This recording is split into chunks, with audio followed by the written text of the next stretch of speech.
공천 갈등으로 정면으로 충돌 양상을 빚었던 청와대와 새누리당 김무성 대표가 잠시 숨고르기에 나선 가운데 내일 열리는 최고위원회의에서 또다시 공천 룰을 둘러싼 2차 충돌이 벌어질 거란 전망이 나오고 있습니다. 네, 황장수 미래경영연구소장, 정현정 배재대 교수 두 분과 함께 이 내용 포함해서 정치권 이슈들 살펴보겠습니다. 안녕하십니까? 안녕하십니까? 네, 일단 공천 룰을 둘러싼 이 청와대와 새누리당 김무성 대표 잠시 소강 국면에 접어들었는데요. 말 그대로 갈등이 지금 해결된 건 아니기 때문에 현재 이 두 분께서는 현재 상황을 어떻게 보고 계십니까? 예, 김무성 대표가 일단 안심번호라는 그 부분을 통해 가지고 오픈 프라이머리 이후의 대안을 이 보안성이 강화된 모바일 여론조사로 가겠다라는 입장을 이제 이야기를 한 거죠. 그러면서 사실상 전략 공천이 불가하다 이런 메시지를 갖다가 공개했는데 그 직후에 청와대로부터 지금 강한 반발을 받으면서 본인의 그 어떤 역할을 청와대와 맞서는 부분을 포기하면서 사실상으로 당의 공식적인 기구에서 논의하겠다라는 식으로 외관상으로는 후퇴를 했습니다. 그런데 김무성 대표는 아마 시간을 벌어가면서 청와대의 예봉을 누그러뜨리면서 실질적으로 지구전을 펴가자 그 과정에서 당의 비박계, 친이계 그리고 또 현직 의원이라든지 당협위원장들이 본인에게 더 가세하고 또 국민공천이라고 이름을 붙여놨으니까 안심번호 공천에 네. 그 국민공천이라는 명분 속에서 여론이 자기에게 유리하게 작용할 수 있는 시간을 기다리는 그런 방식으로 봅니다. 지금 바로 대통령과 맞붙었을 경우에 여러 가지로 본인이 유리한 바가 없으니 지금 일종의 치고 빠지기 전략으로 가고 있다라고 네. 봅니다. 저도 비슷하게 생각을 하는데, 네. 그러니까 과거에 사실은 김무성 당대표가 이 청와대와 이렇게 대립각을 세우는 모습을 통해서 얻은 바가 별로 없어요. 그러니까 정당 지지율이나 또 개인에 대한 지지율 측면에서. 그래서 이제 국면 전환을 좀 해야 될 필요성이 있다. 그러니까 이 갈등을 실제로는 청와대와 김무성의 대결이 아닌 당내 갈등으로 끌어오고자 하는 어떤 관심의 축을 지금 발동을 시킨 것 같아요. 그래서 공천에 대한 나름대로 특별기구 같은 것도 당내에서 만들고 친박과 이른바 비박 의 갈등 이런 양상으로 지금 구도를 만들어가고 있고 암암리에 청와대를 약간 소외시키는 듯한 그리고 청와대가 개입할 여지를 자꾸 줄이는 그것이 뭐냐면 전략공천이라는 얘기를 자꾸 얘기를 하죠. 청와대가 요구하는 것이 마치 전략공천인 것처럼 전략공천 없다. 이런 식으로 계속 얘기를 하면서 실제로 이 무게의 중심과 관심의 축을 당내로 끌어오고 그러면 당내에서는 사실은 김무성 당대표가 세력으로 보나 어떤 조직력으로 보나 그렇게 불리하진 않거든요. 그러니까 그런 어떤 싸움으로 끌고 가는 것이 아니냐. 그러면서 이 청와대를 암암리에 배제시키는 이런 전술적인 변화를 김무성 당대표가 지금 추구하고 있는 것처럼 보이는데 이 당내에 사실은 친박들의 어떤 저항이라는 게 지금 김무성 당대표 입장에서 그렇게 낙관할 하느냐 그렇지 않거든요. 어찌됐건 청와대와의 어떤 관계 속에서 친박들이 실제로 명분으로 보나 여러 가지 측면에서 승기를 잡을 수 있는 가능성도 충분히 있어요. 그런 측면에서 보면 이런 것들이 바람직하거나 또는 효과가 있을지 좀 지켜봐야 될 것 같습니다. 그러니까 그 대결 구도 자체를 이제 당내 대결 구도로 옮겨오는 그런 과정이다. 그게 이렇게 더 유리하다고 보는 것이죠. 이렇게 분석을 해주셨고, 그러니까 시간을 벌면서 어떤 자신들의 세력을 결집해 나갈 가능성도 있는 거잖아요. 실제로 그 문자 메시지가 언론에 노출이 됐는데 어떤 새 결집을 암시하는 내용이었거든요. 이거 일부러 노출시킨 걸까요? 지난 1월 달에도 김무성 대표의 이 휴대폰 문자 메시지가 수첩이 공개됐죠. 그때는. 그러면서 지금과 유사한 효과를 낳는 부분이 있었는데요. 제가 볼 때 그 정치인이 그 스마트폰을 기자들이 주변에 있는 데서 든다라는 것은 노출될 부분을 생각을 했다는 거겠죠. 그럼 왜 노출을 했느냐? 제가 볼 때 이 싸움이 그렇게 만만치 않게 끝날 수 있다. 예를 들어서 친박과 비박, 대통령과 친이 비박의 싸움으로 확산되고 또 이 비박계에는 주요한 그런 어떤 이 중진급 장수들도 있다. 그 사람들이 주말을 통해서 공세에 나설 수도 있다. 그러니까 이쯤에서 그만 좀 나한테 공격을 하라. 이러면서 김무성 대표가 시간을 벌기 위해서 그렇게 했다고 저는 생각을 합니다. 근데 이제 그런 어떤 부분 속에서 또 한편으로 암시하는 것은 뭔가 하면 결국은 이 일정한 부분을 교체해야 된다라는 청와대 그러니까 현재 예. 내년 공천에 있어서 지금 대체로 보면 19대 총선 때 새누리당이 42%를 교체했어요. 그 이전에 상김씨가 대통령을 할 때도 40%는 총선 때 꼭 교체를 해왔습니다. 지금 국민들에게 현역 의원들을 교체해야 되냐 말아야 되냐 이렇게 물으니까 이거 내일 신문 디오피니언 조사인데요. 42.5%인가가 교체를 해야 된다고. 뭐 교체하지 말아야 된다는 28.5%밖에 안 되는 것 같아요. 그래서 국회의원이 가장 신뢰도가 낮은 어떤 직업 집단으로 꼽히기도 하면서 교체 여론이 높은 것은 사실이죠.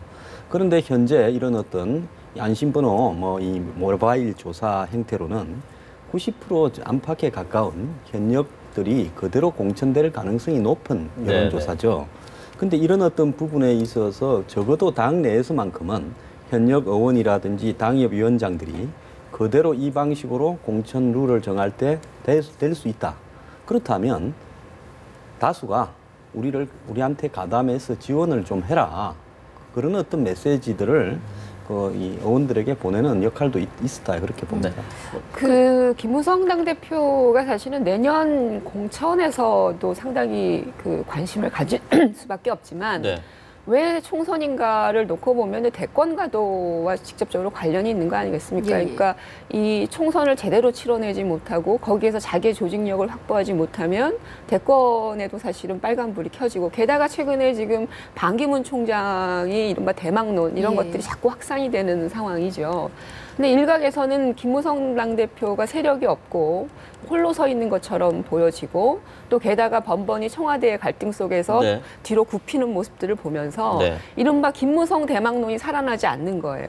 그렇다면 이번 싸움은 이번에 어떤 당내 갈등은 실제로 보면 과거처럼 홀로 맞싸우는 것이 아니라 세력 대 세력으로 한번 싸워보고 싶은 것이 있지요. 예, 예. 그래서 본인도 만만치 않게 일정한 세력을 확보하고 있고 이런 뭐 반기문 대망론이 이런 것과 견주었을 때 훨씬 더 강한 어떤 그 세력적 욕구가 있다라고 하는 것들을 암암리에 이번 과정에서 노출시키고자 하는 의도가 있었던 것 같아요. 네. 그래서 지금 자신들의 세력을 결집시키고자 하는 그런 것도 있지만 밖으로 보여지는 이미지죠. 밖으로 김무성 당대표가 홀로 서 있는 것이 아니고 우리도 세력이 있다. 이렇게 문자 메시지를 통해서 움직일 수 있는 세력적인 어떤 네트워크가 확보돼 있다라고 하는 것들을 암암리의 대중을 향해서 보여준 것이 아니냐라는 네. 거죠. 물론 이것이 고의다 아니면은 실수였다 뭐 이런 여러 가지 설이 있지만 만약에 이게 의도적인 거였다라면 조직적, 전략적 그런 어떤 의도를 충분히 담을 수 있는 행태라고 봅니다. 그럼 교수님께서 앞서서 이제 말씀을 하셨는데 뭐 번번이 이제 뒤로 굽히는 모습을 보여줬다. 개헌 발언 때도 그랬고 유승민 전 원내대표 그렇죠. 사퇴 때도 그랬는데 그럼 이번에는 굽히지 않겠다를 좀 암시하는 걸까요? 그렇죠. 굽히지 않을 수밖에 없는 상황인 것 같아요. 이 공천이라고 하는 거는 과거의 국회법이라든지 개헌 논쟁이라든지 이런 것과는 조금 다르게 네. 실질적으로 대권문으로 가는 데 있어서 상당히 중요한 실리적인 교두보를 확보하는 자리이거든요. 정치적으로 해석을 하면. 근데 여기서 마저도 밀린다. 라고 하면 김무성 당대표 대권 가기 상당히 어려워지는 상황이거든요. 그렇기 때문에 여기서는 모든 걸 걸어야 되는데 오픈 프라이머리 같은 것을 통해서 걸어보려고 노력을 했겠죠. 근데 네. 오픈 프라이머리는 지금 흔적조차 없어졌습니다. 네. 그러니까 명분적으로는 실제로 거기에서 자신의 어떤 그 내용들을 걸어볼 수 있는 명분은 이미 또 없어져 버린 상태이기 때문에 그렇다면 이제 조직으로 세력으로 한번 겨루는 이런 상태이고 여기서 물러날 수 없다라는 그런 내용들을 이미 담고 있는 것이라서 저는 오히려 10월, 11월이 되면 이 세력대 대결은 더 첨예해질 것이고 김무성 당대표가 그거에 대한 나름대로의 어떤 지휘력을 상당히 확보할 가능성이 높다 그렇게 보고 있습니다. 네. 예, 제가 생각을 할 때는 김무성 대표는 고양이 목에 방울은 내가 달았다. 남은 부분에는 이제 나뿐만 아니라 다른 어떤 친이 비박 또 국회의원을 하고 싶은 사람들이 다 달라들어서 같이 싸우자 이런 어떤 메시지를 전달했다고 보는데요. 그럼 왜 이번에 그 추석 연휴 기간에 대통령이 외유 중에 당 내부에 어떤 깊은 상의가 되지 않은 상태에서 또 더 나아가서 이 안심번호라는 부분 자체에 대해서 이 부분이 당내 정로 공론화되지 못했지 않습니까? 이렇게 판을 벌였는가? 그 부분은 최근에 이제 김무성 대표 가족에게 있었던 몇 가지 문제들 그리고 더 나아가서 이 반기문 유엔 사무총장과 박근혜 대통령이 네. 유엔에서 나흘 동안 추석 연휴 기간에 한 7번 정도 만났지 않습니까? 이런 부분들이 일종의 그 반기문 그 대망론 이런 부분들을 친박계에 심어줘서 친박계로 세력이 결집되는 부분도 이 틈에 견제를 해야 되겠다. 이런 의도까지 복합적으로 있었다 보고요. 그 부분은 김무성 대표뿐만 아니라 문재인 대표 또한 똑같은 부분이라고 봅니다. 서로는 두 분은 문재인, 김무성 이 양 대표는 서로가 각자 상대를 데리고 대선에 가는 것이 낫다라고 보고 있는 것 같습니다. 만약에 반기문이나 이런 사람들이 나타났을 때 네. 서로가 힘들어지는 거 아니냐. 이런 부분에 있어서 서로가 이번에 그 안심번호 공천이라는 새정년의 안을 새누리당이 받았다. 사실 이건 좀 세계 정치사에 보기 드문입니다. 왜 그런가 하면 상대당이 해놓은 그 모바일 여론조사, 사실 모바일 여론조사로 국회의원 공천을 하는 나라가 있는지 저는 잘 모르겠어요. 지금까지는 제가 들은 바가 없습니다. 굉장히 좀 아주 드물고 희귀한 예인데요. 그 방식을 타당이 그대로 받았다라는 부분에서 굳이 그것이 합의를 해야 될 일이었는가? 전혀 합의할 일이 아니죠. 자기 당의 공천은 자기 당에서 충분히 논의해서 자기 당이 정하면 되는 건데 네. 그것을 합의문 형태로 발표했다라는 것이 그렇죠. 굉장히 이례적인 겁니다. 네네. 그것은 뭔가 정치적인 의도가 다 있었고 두 대표는 당 내부에서 자신의 정치 권력을 강화하는데 즉 대권까지 가는데 이 방식을 통해 가지고 서로가 이 일종의 그 오월동주처럼 그런 처지지만 적대적 공생을 통해서 이해관계를 얻자 이런 계산이 있었다. 저는 그렇게 봅니다. 김무성 당대표가 왜 이제 강공을 할 수밖에 없느냐라는 건데요. 그거는 김무성 당대표의 여러 가지 그 자신의 어떤 미래 또는 당내 어떤 세력 그 구도 이런 것들을 다 감안해서 사실은 여기에 세긴 드라이브를 걸 수밖에 없다 이렇게 말씀드렸는데 또 한 축에서 우리가 좀 고민을 해봐야 되는 변수는 청와대의 태도인 것 같습니다. 청와대가 과연 이 문제를 가지고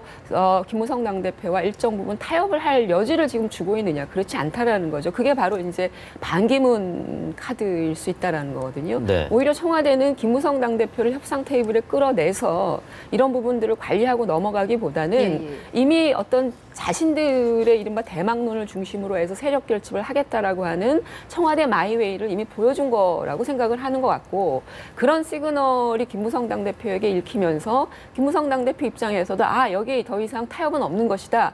결국은 나도 내 세력 결집으로 갈 수밖에 없는 거 아니냐. 그래서 상대방과 서로 간에 이른바 제로섬 게임으로 갈 수밖에 없도록 구도가 지금 자연스럽게 만들어진 것이 아니겠느냐라는 것이고요. 만약에 이런 상태로라고 한다면은 결국은 김무성 당대표와 청와대 또는 김무성 당대표 비박과 친박은 실제로 치킨 게임 비슷하게 이른바 제로섬 게임을 할 수밖에 없는 상황으로 점점 내몰려질 수밖에 없다. 그러니까 청와대도 실제로는 타협하거나 협상하고 싶은 의지가 없다라고 봐야 될 것 같습니다. 네. 그러면 당장 이제 내일 최고위원회의가 열리고 또 특별기구 논의를 위한 특별기구 구성을 위한 논의가 진행이 될 텐데 전면전 양상으로 좀 치닫게 될까요? 결국 현 상태에서 특별기구라는 것은 이제 이 킬링타임, 즉 시간을 소비하는 것 외에 큰 의미가 있겠는가 봅니다. 왜냐하면 이 일을 갖다가 실제로 이 충돌의 주축은 청와대와 김무성 대표 양자인데 그 밑에 있는 사람들을 모아가지고 그 당내 특별기구를 논의해봤자 당내 특별기구 논의를 통해서 당의 의석상의 우위를 통해서 통과시키겠다. 또 그 과정에서 시간도 좀 벌겠다.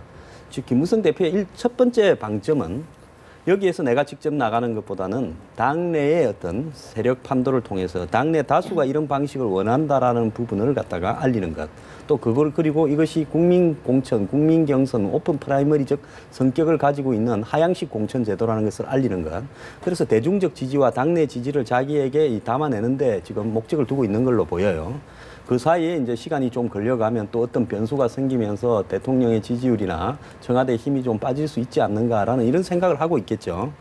근데 이제 여기서 중요한 부분들은 결국 박 대통령이나 김무성 대표가 서로 간에 이 박근혜 정권의 이 임기까지 공존해 갈 수 있는 신뢰가 담보되어 있지 않다면 총선에서 어쨌든 서로 간에 승부를 낼 수밖에 없는 상황이라는 겁니다. 그런 어떤 상황에서 서로가 지금 속셈을 다 알고 있는 상황에서 예를 들어서 시간을 끌어가는 부분이 그러면 지금 현재 첨예화되어 있는 어떤 이 서로 간의 충돌 의지를 약화시킬 수 있겠는가? 저는 아니라고 보거든요.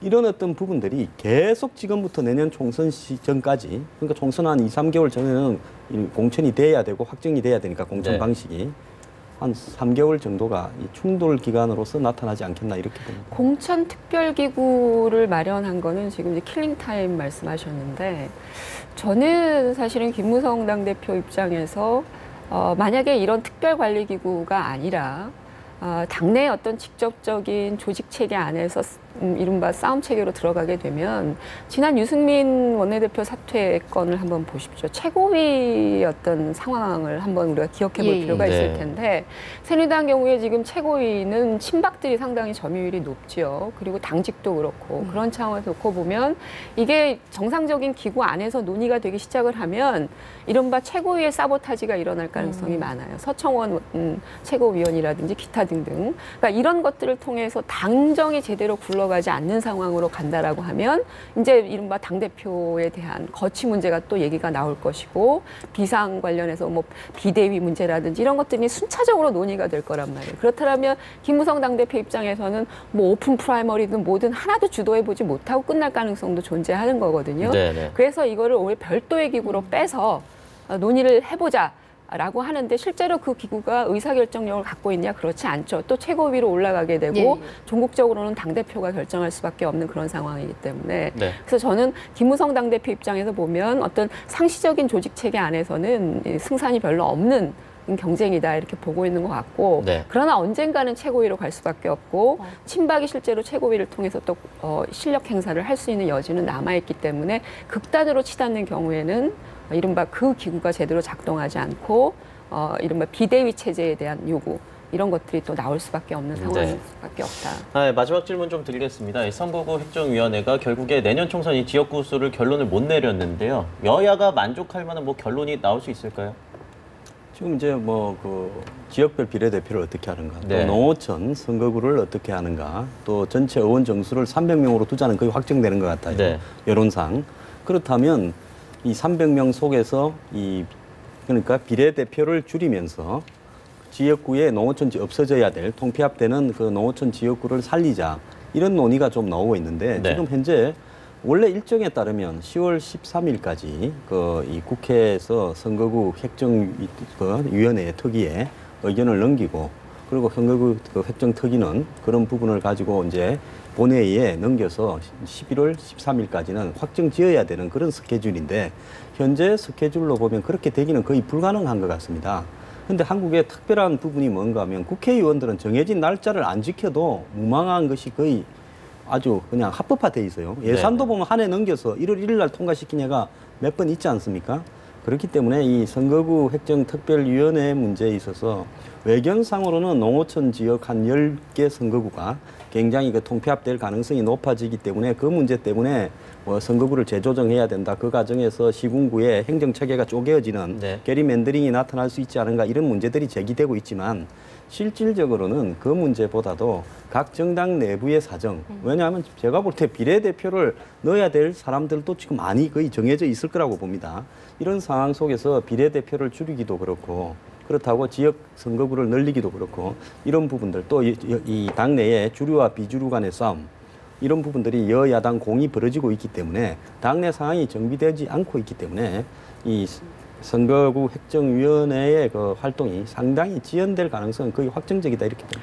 선거구 획정위원회가 사실은 올해 지금 20대 총선에서 활동 권한 이런 것들이 많이 바뀌었죠. 과거에는 국회 소속 정개특위의 말하자면 소속으로 있어서 국회의원들의 논의, 정개특위의 논의에 상당히 의존적이었고 독립성이 굉장히 약화됐었는데 이번에 선거구 획정위원회는 외견상 분리가 된 거예요. 국회 바깥에 존재하는 거죠. 선관위 하나에 존재하고 있는데 국회에서 사실은 오히려 선관위 선거구 획정위원회가 도출한 안을 그대로 받아들이게 돼 있어요. 지금 상황은. 근데 오히려 그거보다는 안도 못 내도록 제약을 하고 있거든요. 내부에서 권역별 비례니 뭐니 지금 논의가 완전히 분분하고 또 농어촌 의원들 지금 보이콧하고 있고 여러 가지 것들이 있어서 선거구 획정위원회가 이렇게 외교원상 형식상 독립을 시켜놔도 아무 소용없다라는 걸 보여줬고요. 그렇기 때문에 시간 지연은 일어날 수밖에 없는 건데 저는 그렇게 봅니다. 지금 선거구 획정위원회는 대안이 지금 현행 유지예요. 그거로 나와 있는 상태. 왜 그러냐? 법 개정이 아무것도 된 게 없어요. 국회의원 정수를 늘리던 비례대표를 조정하던 이거 다 법이 먼저 개정이 돼야 거기에 기반하에서 사실은 선거구 획정위원회가 움직이는 건데 그거 아무것도 안 해놓고 국회에서 지금 와서 논쟁을 하고 있다라는 거죠. 농어촌 특별선거구 만들 거면 법 개정을 미리 했었어야 되는 거예요. 네. 그거 아무것도 안 해놓고 선거구 획정위원회 그 제한된 숫자를 가지고 그걸 만들어내라. 이거는 원천적으로 불가능한 거죠. 그러니까 선거구 획정위원회에서는 현행 유지밖에는 할 수가 없는 겁니다. 그런 차원에서 놓고 보면 이렇게 시간을 끌 이유도 없고 국회의원들이 이걸 가지고 지금 와서 논의하는 것은 제가 볼 때는 상당히 잘못된 것이다. 네.